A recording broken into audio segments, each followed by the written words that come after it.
The morning sun cast long shadows across the pristine tarmac of Logan International Airport as Sarah Mitchell walked towards the private terminal. Her high heels clicked against the polished floor, echoing through the quiet space. At 35 years old, she had become one of the youngest CEOs in the aviation industry, though today she looked more like someone heading to a casual lunch than a powerful executive. Sarah had chosen comfort over corporate attire after a grueling week of back-to-back meetings. She wore dark blue jeans, a soft cream sweater, and carried a simple leather backpack instead of her usual briefcase. Her natural hair was pulled back in a neat bun, and she wore minimal makeup, a decision she made whenever she had early morning flights. The private terminal stood separate from the main airport building, its glass walls gleaming in the morning light. Inside, a handful of well-dressed travelers sat in plush leather chairs, waiting for their respective flights. The space smelled of fresh coffee and expensive leather, a familiar scent to those who frequently use private aviation services. As Sarah approached the security checkpoint, she noticed James Peterson, a new security guard she hadn't seen before. He stood tall and rigid, his uniform pressed to perfection, with a stern expression that seemed permanently etched on his face. The guard's eyes followed her movement, his expression growing increasingly suspicious with each step she took. Sarah reached for her identification, a routine she had performed hundreds of times before. But before she could even open her bag, Peterson stepped directly into her path, his hand raised in a stopping gesture. The sudden movement caught Sarah off guard, causing her to take a small step backward.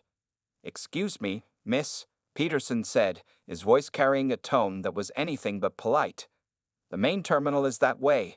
He pointed toward the regular passenger entrance, not even attempting to hide his condescending smile. "This is a private terminal for authorized personnel and private jet owners only." Several other passengers in the terminal looked up from their phones and tablets, watching the scene unfold. Among them was an elderly gentleman who frowned at Peterson's behavior, and a young businesswoman who slowly lowered her coffee cup, her eyes widening at the obvious discrimination playing out before her. Sarah took a deep breath, maintaining her composure despite the guard's rudeness. "I understand that," she said calmly, once again reaching for her ID. "If you'll just let me show you my credentials." "Ma'am," Peterson interrupted, taking another step forward, effectively blocking her path completely. "I'm going to have to insist you leave.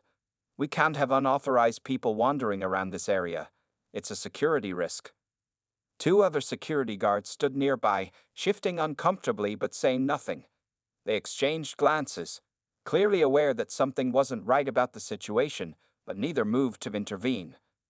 Sarah noticed a young janitor who had stopped mopping the floor to watch the scene, his face showing a mix of sympathy and resignation, as if he had witnessed similar situations before. Near the coffee station, a flight attendant in a crisp uniform pretended to be busy arranging cups but clearly listening to every word. The air in the terminal grew thick with tension.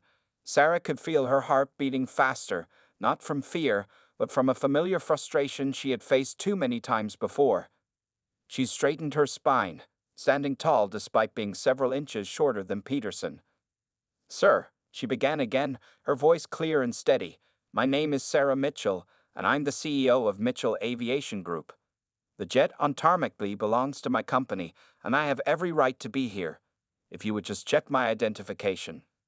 Peterson let out a short, dismissive laugh that echoed through the now quiet terminal. "Right," he said, reaching for his radio. "And I'm the Queen of England. Look, miss, I don't want any trouble, but if you don't leave now, I'll have to call airport police." The morning sun continued to stream through the terminal's glass walls, illuminating the scene like a spotlight on a stage. No one in the terminal moved, all eyes fixed on what was quickly becoming more than just a simple misunderstanding. The only sound was the soft hum of the air conditioning and the faint announcements echoing from the main terminal in the distance. Sarah reached for her phone, her movements deliberate and calm. This wasn't the first time she had faced such prejudice, and she knew exactly how to handle it. What Peterson didn't realize was that this moment would soon become a turning point, not just for him, but for the entire aviation industry. The tension in the private terminal continued to build as Sarah kept her phone steady in her right hand, while her left hand finally managed to pull out her identification card. The leather of her designer wallet gleamed under the terminal lights as she held out her credentials, but Peterson deliberately looked away, his face a mask of practiced indifference. "Ma'am, I've already told you," Peterson said, speaking louder now as if addressing an audience rather than just Sarah. "I don't care what kind of ID you're trying to show me. This area is restricted to verified private jet owners and their approved guests." He emphasized the word verified, with a smirk that made several onlookers shake their heads in disapproval. Sarah's executive assistant, Maria Rodriguez, had taught her a breathing technique for situations like this. In through the nose for 4 counts, out through the mouth for 4 counts. She used it now, keeping her voice steady despite the anger bubbling beneath her calm exterior. The terminal's climate control seemed to be working overtime, yet she could feel small beads of sweat forming at her temples. "If you would just look at my identification," Sarah repeated, her words clear and measured, "you would see that I am exactly who I say I am." She held up her phone, making sure it was obviously recording. "I'm curious, though, have you checked the credentials of everyone else in this terminal today with the same thoroughness?" The question hung in the air like static before a storm. An older businessman sitting nearby quickly became interested in his shoes, while a flight attendant who had been watching everything unfold grabbed her tablet and began documenting the incident. The young janitor from earlier had stopped pretending to clean and was now openly watching, his mop forgotten against the wall. Peterson's radio crackled to life. "Peterson, what's the situation down there?" a voice asked. He grabbed the radio from his belt, keeping his eyes fixed on Sarah as if she might suddenly make a break for the tarmac. "I've got an unauthorized individual refusing to leave the private terminal," he reported, then added with emphasis, "She's being disruptive and making false claims about owning an aircraft." Sarah couldn't help but let out a small laugh at this, though there was no humor in it. She pulled out her phone and opened her email, displaying the flight plan that had been approved just yesterday. "Would you like to see the registration numbers for my aircraft, or perhaps the maintenance records? I can show you the purchase agreements, too, though they're quite lengthy." The growing crowd of onlookers had begun to murmur among themselves. A young pilot entering the terminal stopped short at the scene, his eyes widening in recognition. "Miss Mitchell?" he called out, taking a step forward.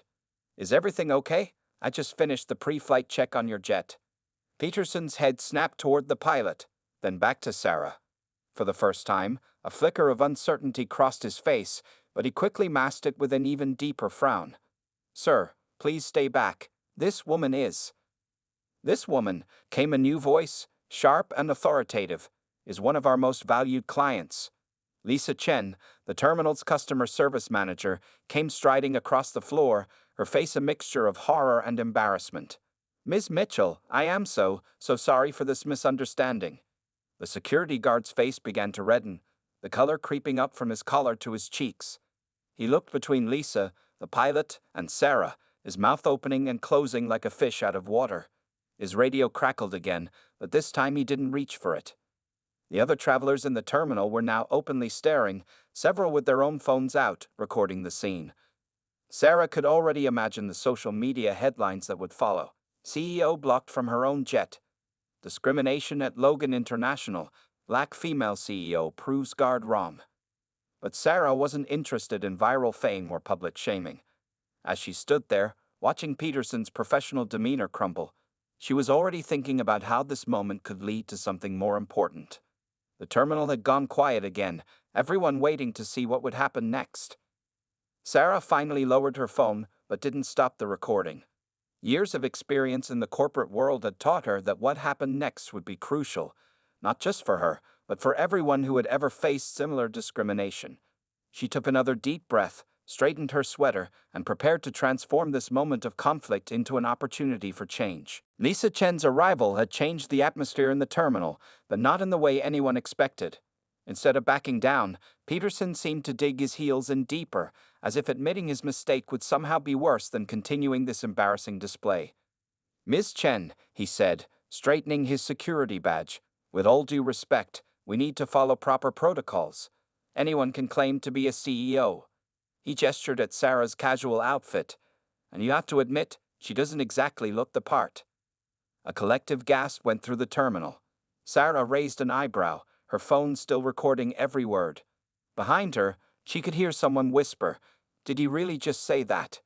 The young janitor had pulled out his phone too, adding another angle to the growing number of recordings. Lisa Chen's professional smile froze on her face. "Officer Peterson," she said, her voice tight with controlled anger, "Miss Mitchell not only owns the Gulfstream G650 parked on Tarmac B, but her company, Mitchell Aviation Group, handles half of our private jet maintenance contracts." The terminal's automatic doors whooshed open, and Sarah's executive assistant, Maria Rodriguez, rushed in. She carried a leather portfolio filled with documents, flight plans, aircraft registrations, and company paperwork. Maria had received Sarah's text message and, knowing her boss well, had brought everything they might need to handle this situation. "Ms. Mitchell," Maria called out, slightly out of breath, "I have all the documentation you requested." She shot Peterson a look that could have melted steel, including the recent contract we signed with this terminal for preferential landing rights. Peterson's face had turned an interesting shade of purple. He looked from Sarah to Maria to Lisa, then back to Sarah. These could be fake documents, he insisted, though his voice had lost some of its earlier confidence. Anyone could have printed these. Sarah finally spoke up, her voice carrying across the now crowded terminal. "You're right, Officer Peterson. Anyone could have printed these documents." She paused, pulling up an email on her phone. "But I doubt anyone could have faked the email I received this morning from your CEO, thanking me for Mitchell Aviation Group's $5 million investment in this airport's expansion project." The terminal went so quiet you could hear the distant rumble of jet engines. Even the air conditioning seemed to pause. Peterson's mouth opened and closed several times, but no words came out. A distinguished-looking man in an expensive suit stood up from his seat in the waiting area. "Sarah? Sarah Mitchell." He walked over, hand extended. "John Richardson, from the airport board. We met at last month's fundraiser. I had no idea this was happening. This is completely unacceptable." The situation had evolved into something that felt like a surreal business meeting. More people were gathering, many of them recognizing Sarah from various aviation industry events. Peterson stood in the middle of it all, looking increasingly lost as his perceived authority crumbled around him. "I think," Sarah said calmly, still recording, "we need to have a serious discussion about security protocols and training at this facility." She turned to Lisa Chen. "Would you please arrange a meeting with your head of security? And I'd like Officer Peterson to be present." Peterson's radio crackled again. "Peterson, report status immediately." The voice sounded concerned, probably because of the growing crowd in the terminal. Before he could respond, Sarah picked up her bag and turned to Maria. "Please make sure you forward all recordings of this incident to our legal team and the airport's management." She spoke loudly enough for everyone to hear. Not for a lawsuit, but because this needs to be used in future training sessions. The crowd murmured in approval. Several people had put their phones away, impressed by Sarah's professional handling of the situation. Even the young janitor gave her a thumbs up from his corner. Lisa Chen stepped forward. "Miss Mitchell, please, let me escort you to your jet." She glared at Peterson. "Officer Peterson, report to the security office immediately." As Sarah gathered her things, she noticed Peterson's hands trembling slightly as he finally stepped aside. The morning sun streaming through the terminal windows caught the CEO pin on her backpack. The same pin Peterson would have noticed if he'd taken just a moment to look past his prejudices. This wasn't the end of the matter, Sarah knew. In fact, it was just the beginning of what would become a much larger conversation about change in the aviation industry. Word of the incident spread through Logan International Airport like wildfire. As Sarah stood in the private terminal, surrounded by a growing crowd of supporters and onlookers, her phone buzzed continuously with incoming messages. The social media storm had already begun, with clips of the confrontation being shared across various platforms. Maria Rodriguez, ever efficient, was simultaneously managing the immediate situation and handling the incoming media requests. "Ms. Mitchell," she said quietly, showing Sarah her tablet, "we've already received calls from 3 major news networks, and the airport CEO is trying to reach you." Sarah glanced at the tablet, noting the dozens of missed calls and hundreds of notifications. A short clip of Peterson's confrontation had already gathered thousands of views. She watched herself on the screen, maintaining composure in the face of blatant discrimination. The hashtag Mitchell Aviation CEO was trending. "I never wanted this to go viral," Sarah said softly to Maria, making sure her voice wouldn't carry to the crowd. This was supposed to be about changing policies, not creating a social media circus. The terminal's atmosphere had transformed completely. Where there had once been quiet luxury, there was now a buzz of activity. Airport officials hurried back and forth, their faces tight with concern. Several other private jet owners had come forward to share their own experiences with discriminatory treatment, though few had faced anything as blatant as what Sarah had encountered. Lisa Chen approached again, her face showing the strain of managing this crisis. "Ms. Mitchell, the airport CEO, Mr. Thompson, is on his way down. He's requesting an immediate meeting with you." She paused, looking uncomfortable. Officer Peterson's union representative has also arrived. The young janitor who had witnessed everything was now being interviewed by other staff members, his phone footage apparently showing angles that others had missed. Sarah overheard him saying, "Man, you should have seen her. Cool as ice, you know. Didn't even raise her voice once." A group of pilots and flight attendants had gathered near the coffee station, discussing the incident in hushed tones. One of them, a young black female pilot, caught Sarah's eye and nodded in understanding. This wasn't just about one CEO being mistaken for an intruder. It was about every aviation professional who had ever been judged by their appearance rather than their credentials. Sarah's phone buzzed again. This time it was a message from her company's board of directors, expressing their full support for whatever actions she deemed necessary. The message included a reminder that Mitchell Aviation Group's contracts with Logan International were up for renewal next month, a fact that surely hadn't escaped the airport's management. Ms. Mitchell called out John Richardson from the airport board, who had been making calls of his own. "I've spoken with the other board members. We're prepared to hold an emergency meeting about updating security protocols. This can't happen again." The terminal's glass walls had started to attract attention from the main concourse, with regular passengers stopping to peer in at the unusual gathering. Security staff from other parts of the airport had appeared, looking nervous and avoiding eye contact with Sarah. Maria touched Sarah's arm gently. "Your pilot says the jet is ready whenever you want to leave." She hesitated. "But there are reporters gathering outside. Someone must have tipped them off." Sarah checked her watch. She was already an hour behind schedule for her meeting in New York. But as she looked around the terminal at all the faces watching her, waiting to see what she would do, she knew this moment was more important than any business meeting. "Tell the pilot to file a new flight plan," she said to Maria. "We're staying." She turned to Lisa Chen. "Please find us a conference room. It's time to have a real conversation about change." As if on cue, the terminal doors opened to admit Mr. Thompson, the airport CEO, flanked by security officials and legal representatives. His face was a mask of professional concern, but Sarah could see the worry in his eyes. Behind him, through the glass doors, camera crews were setting up their equipment. Sarah straightened her sweater and checked her reflection in a nearby window. The casual outfit that Peterson had judged so harshly would now be seen by millions, becoming a symbol of the bias that still existed in corporate America.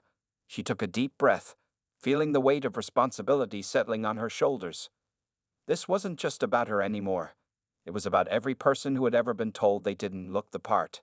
And it was time to rewrite that story. The conference room on the terminal's upper level buzzed with tension as Sarah Mitchell sat at the head of the long mahogany table. Airport CEO Richard Thompson sat to her right, nervously adjusting his tie, while various airport officials, legal representatives, and union members filled the remaining seats. Through the room's floor-to-ceiling windows, they could see the growing media presence outside. "Let's address the elephant in the room," Sarah began, her voice steady and clear. She placed her phone in the center of the table, the recorded incident playing silently on the screen. "This isn't just about one security guard's actions. This is about a systemic issue that needs to be addressed." Thompson leaned forward, his practiced corporate smile failing to mask his anxiety. "Ms. Mitchell, on behalf of Logan International, I want to extend our deepest apologies. Officer Peterson's behavior was completely unacceptable, and I assure you he will pay." "Fired?" Sarah interrupted, raising an eyebrow. "That's not what I want." Her words caused surprised murmurs around the table. "Firing one person doesn't solve the underlying problem. It just makes everyone feel like they've done something about it.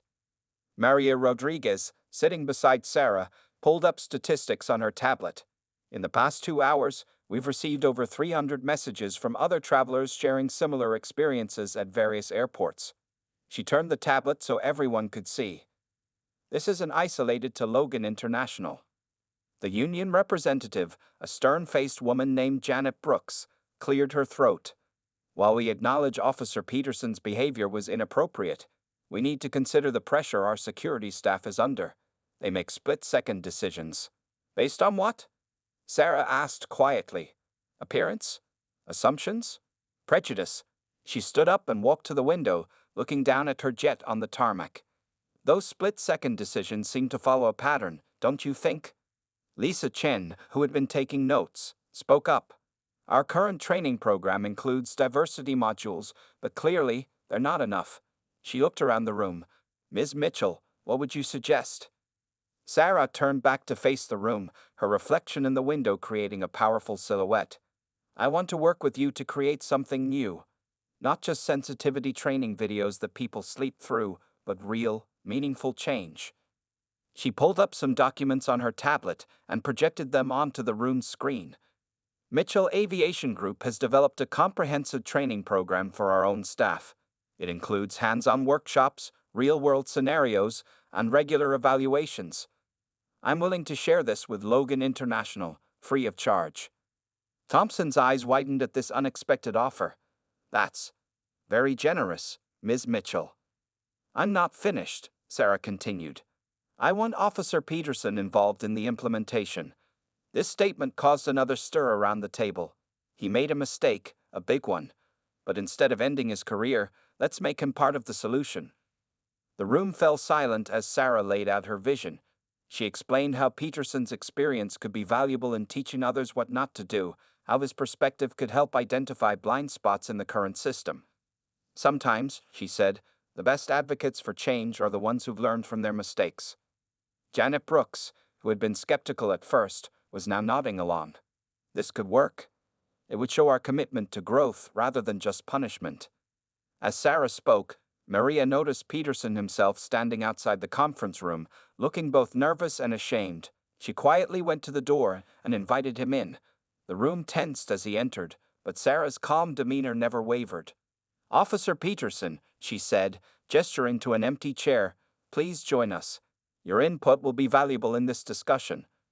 Peterson, his face still flushed with embarrassment, slowly sat down. Miss Mitchell, I don't know what to say except I'm sorry. I was wrong, and I let my prejudices cloud my judgment. Sarah nodded, acknowledging his apology. The question now is, are you willing to help make sure this doesn't happen to anyone else? The sun had begun to set outside, casting long shadows across the conference room. As Peterson nodded his agreement, Sarah could see the first steps of real change taking shape.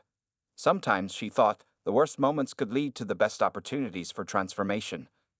The meeting continued late into the evening as plans were made, documents were drafted, and a new chapter in airport security training began to take form. 1 week after the incident, the private terminal at Logan International Airport looked very different. Temporary training stations had been set up in various corners, with airport staff cycling through new security protocols and sensitivity workshops.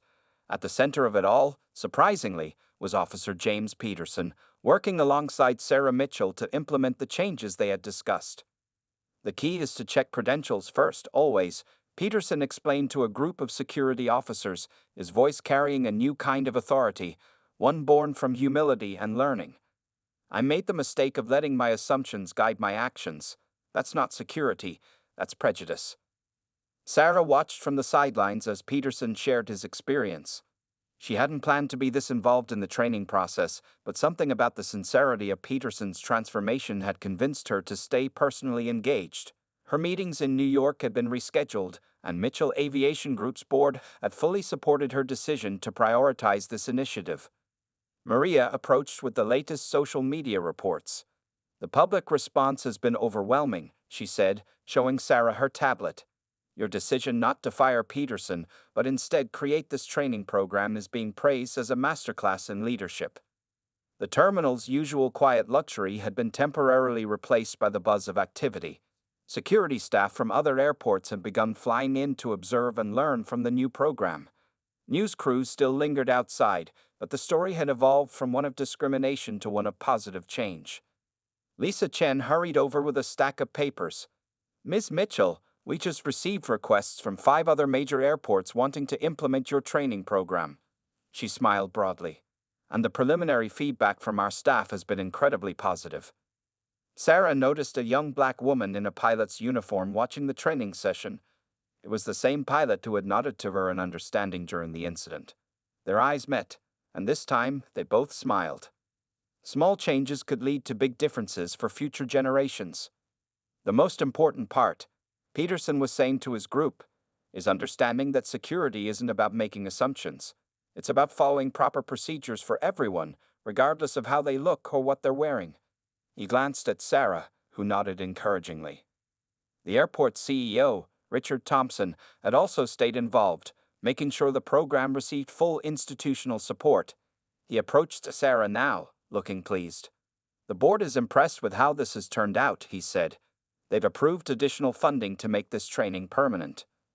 Throughout the terminal, signs of change were evident. New credential checking stations had been installed, featuring clear instructions and a more respectful verification process. The security staff wore newly designed badges that emphasized customer service alongside security protocols. Officer Peterson called out one of the trainees. "What about situations where we're really unsure about someone's credentials?" Peterson thought for a moment before answering. "That's when we follow the protocol even more carefully. If we have doubts, we check their documentation thoroughly and contact verification services.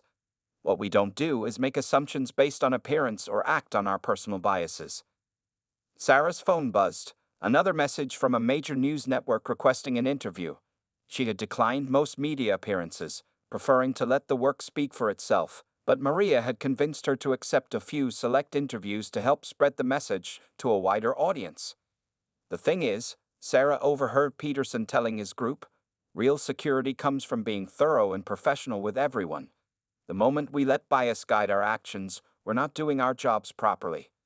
As the afternoon sun streamed through the terminal's windows, Sarah watched people moving through the space: pilots, passengers, staff members of all backgrounds.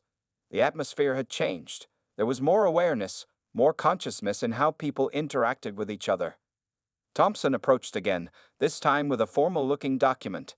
"Ms. Mitchell, the board wants to create a permanent position for you as an advisor on our diversity and security initiatives. Would you consider it?" Sarah looked around at what they had accomplished in just a week. Peterson was growing into his role as a trainer, the staff was engaged in learning, and real change was happening. It wasn't perfect. Change never is, but it was a start. "Let me think about it," she said, already knowing her answer would be yes. Sometimes leadership meant staying involved, seeing things through to their conclusion. As she watched another group of security officers arrive for training, Sarah reflected on how a moment of discrimination had transformed into an opportunity for widespread change. It wasn't the end of the story. 3 months after the incident at Logan International Airport, Sarah Mitchell stood at a podium in the Grand Ballroom of the Aviation Industry Conference Center in Chicago. The room was packed with airline executives, airport managers, and security personnel from across the country. On a large screen behind her, statistics and images told the story of the program's success. "Change doesn't happen overnight," Sarah began, her voice carrying clearly through the room. "But when we commit to it, amazing things are possible." She clicked to the next slide, showing the dramatically improved satisfaction ratings from travelers of all backgrounds at Logan International. In the front row, James Peterson sat in his new uniform, now bearing the title Chief Diversity and Security Training Coordinator. His transformation had become a central part of the program's success story. Next to him, Lisa Chen beamed with pride. Logan International had become a model for other airports. "In the past 3 months," Sarah continued, "we've seen a 60% reduction in reported incidents of bias at participating airports. But more importantly, we've seen a complete shift in how security personnel approach their duties." Maria, seated near the stage, managed the stream of incoming messages on her tablet. Airports from as far away as Dubai and Singapore were requesting information about implementing the program. What had started as a response to discrimination had grown into a global initiative. A young security officer raised her hand during the question period. Ms. Mitchell, how do you respond to critics who say these changes have made security less effective? Sarah smiled, having anticipated this question. Actually, our data shows the opposite. She switched to a new slide. When security personnel focus on proper procedures rather than personal bias, they're more thorough with everyone. Our detection rates for actual security threats have increased by 40%. The conference room buzzed with conversation. Airport managers scribbled notes, and security chiefs nodded in agreement. What had happened at Logan International was proving that fair treatment and effective security weren't mutually exclusive. During the break, Peterson approached Sarah with news from Logan. The new training center is ready, he said excitedly. We've already got a waiting list of airports wanting to send their staff. The training center had been Sarah's latest project, a permanent facility dedicated to teaching security personnel how to maintain safety while treating all travelers with respect. The incident that had sparked all this change was now used as a teaching tool, with Peterson openly sharing his story of transformation. Remember when you first offered me the chance to be part of the solution? Peterson asked Sarah. I thought you were crazy. Now I can't imagine doing anything else. Sarah watched as Peterson was surrounded by other security chiefs, eager to learn from his experience. His journey from being part of the problem to becoming an advocate for change had inspired others to examine their own biases. Back at the podium, Sarah shared the next phase of their initiative. Today, I'm proud to announce the creation of the Aviation Equality Foundation. She paused as applause filled the room. This foundation will provide resources and training to airports worldwide, ensuring that what happened at Logan becomes a catalyst for global change. The foundation had already received significant funding from major airlines and corporate donors. Even competitors in the aviation industry had come together, recognizing that this was bigger than business rivalry. Maria approached with more good news. The government's aviation committee wants to incorporate our training protocols into their official guidelines, she whispered. They're calling it the Mitchell Standard. Sarah hadn't expected her name to become synonymous with aviation security reform, but she accepted it as a responsibility rather than an honor. She remembered that morning in the terminal, how easily things could have gone differently if she responded with anger instead of determination to create change. As the conference continued, Sarah noticed something remarkable happening in the hallways and meeting rooms. Security personnel were engaging in open, honest discussions about bias and profiling. Airport managers were sharing strategies for improvement. The wall of silence that had long surrounded these issues was finally crumbling. The real measure of our success, Sarah told the audience in her closing remarks, isn't in the numbers or the awards. It's in the daily experiences of travelers who no longer have to prove they belong. It's in the security officers who now have better tools to do their jobs properly. And it's in the knowledge that we're creating an aviation industry that truly serves everyone. 1 year had passed since the morning when Sarah Mitchell was stopped from boarding her own private jet. The private terminal at Logan International Airport now looked very different, and so did airports across the country. On this particular morning, Sarah stood in the same spot where the confrontation had taken place, watching a new group of travelers move smoothly through security. The Mitchell Standard, as it had come to be known, was now implemented in over 200 airports worldwide. Security checkpoints operated with a new efficiency, where respect and thoroughness went hand in hand. The changes were visible in everything from the way officers greeted passengers to the clear, standardized procedures they followed. Hard to believe it's been a year, James Peterson said, joining Sarah at the window. He had just finished conducting a training session for security officers from 3 different countries. His own journey had become legendary in the aviation security community, from being the officer who had discriminated against a CEO to becoming one of the most respected trainers in the industry. Sarah watched as a young black woman in casual clothes approached the security checkpoint. The officers followed the new protocols perfectly, checking her credentials first, maintaining professional courtesy, and focusing on procedures rather than assumptions. The woman passed through without incident, just another traveler going about her day. That's what success looks like, Sarah said softly, when it becomes so normal that no one even notices.